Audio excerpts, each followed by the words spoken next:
Hi guys, good morning. Just woke up no. Just quick to remind us the people that I just messenger, okay? I gonna stop this, but in my conscience, I don't know. I have a mission. I don't know what kind of mission, but I'm the chosen people.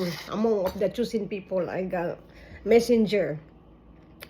So I gonna go dream last night or earlier. I'm working from caregiver.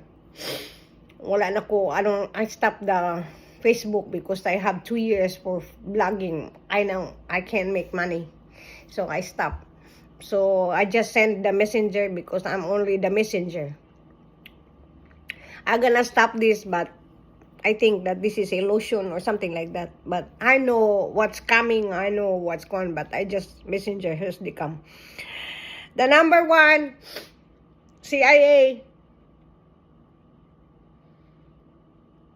United States, be careful the bomb. I sleep last night and then I see just, mura bagsag nasagi sa ako ba. They make the bomb look like, you see the oxygen, the green color, some like that. The oxygen, the big oxygen, like look like a tall, like a 6 foot. I think the oxygen is like, look like a man, like that, 5'2", 6'2", something like that. That I see, and that's the bomb. They make it. I don't know if something like that, but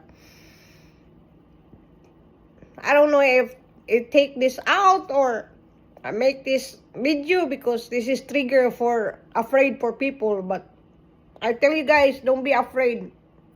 Trust the process and trust the God. Because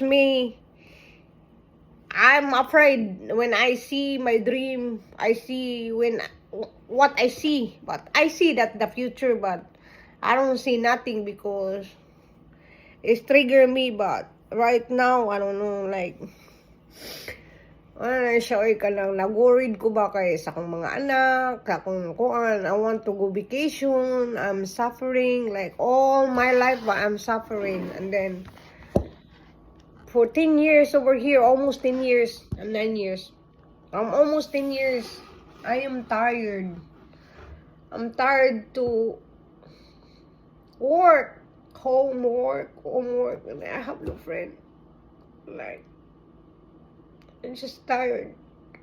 Plan to vacation this June, but I can't because what happened, what's going on.